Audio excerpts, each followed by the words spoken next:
Комиссия утырышында юллардагы именлекне саклауга кагылышлы мөһим мәсьәләләр хакында сөйләштеләр.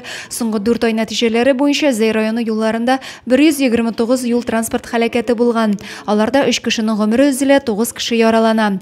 Бу хакта үз чыгышында ЮХИДИ бүлеге башлыгы Рамиль Гарифуллин хәбәр итте. За 4 месяца совершено у нас 2 наезда пешеходов, в которых 1 человек погиб и 1 пострадал. По сравнению с аналогичным периодом прошлого года количество ДТП уменьшилось на 1 факт, количество раненых уменьшилось на 2 человека. Аның фикеренчә, аварияләр килеп чыгуда юлларның техник торышы да зур роль уйный. Урам юл челтәренең төзексезлеге белән бәйле 2 юл транспорт һәлакәте теркәлгән. Аларда 1 кеше һәлак булган һәм 1 кеше яраланган. Утырышта шулай ук юллар торышы өчен җаваплы хезмәтләрнең чыгышлары тыңланды. Масса күләм мәгълүмат чараларында юл хәрәкәте куркынычсызлыгы темасын яктырту турында сүз барды. Комиссия рәисе исерек хәлдә руль артына утырган машина йөртүчеләрне игътибарга алып, тиешле хезмәтләргә хәбәр итәргә кирәклеген әйтте.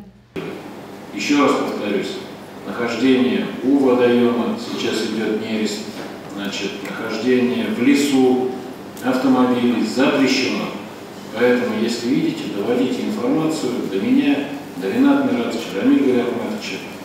У нас будет и административная комиссия работать, и сегодня мы с отделом МВД Казанскому муниципальному району проговорили. Утырышка нәтиҗә ясап, мәгариф оешмалары җитәкчеләренә, авыл җирлекләре башлыкларына бу уңайдан эшне көчәйтергә, профилактик чараларны арттырырга дигән таләп куелды.